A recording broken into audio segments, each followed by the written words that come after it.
Wow, সূর্যি মামার একটা সেই ভিউ, সেই সূর্যি মামাটা সেই দেখা যাইতেছে। ক্যামেরা থেকে জুম হয় না, জুম হইলে এবার আরো সুন্দর দেখান যাইতো। সেই যে রাব্বি যাইতেছে আমাদের সেই অনাকাঙ্ক্ষিত জায়গা, যেখানে আমরা প্রত্যেক শুক্রবারে ইফতার করতে আইতাম রমজান মাসে। এনু ভাইয়া ইফতার করতে সেই মজা লাগতো। প্রাকৃতির একটা সুন্দর একটা প্রাকৃতিক বাতাস। মোটর সাইকেলটা এই গাং পারে দিমু কি ফিরে বুঝতেছি না, মানে গাঙ্গের ওই পারে নিতে হবো। এখন কোনো রাস্তায় দেখতেছি না, এটা যাই দেখি কেমন নাম যায়। ভিউটা কিন্তু সেই, এইদিকেও সেই দূরে বাড়িঘর আছে কিছু, সামনে হইলো শালগ্রামপুর বাজার।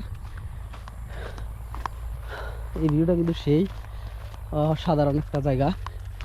এই জায়গায় তোমরা যদি আসতে চাও তাহলে হচ্ছে শালগ্রামপুর বাজার থেকে সামান্য একটু আগাইতে হবে।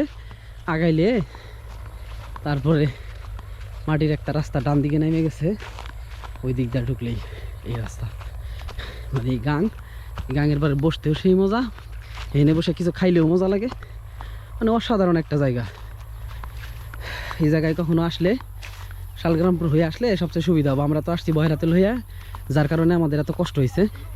হ্যাঁ, কোন দিয়ে নামাই দিবে? হ্যাঁ, কে ইন্দে উঠবো না? ওয়েট ওয়েট ওয়েট ওয়েট, কোন দিয়ে নামাই দিবে? এনে উড়ান যাবো, তাই এন্দে উড়ান যাবো। এন্দে নামো তুমি, নাই মে দুদিনে হাই উঠাই কাছার তাই গেছে, উড়ান যাবো। হ্যাঁ, হ্যালো।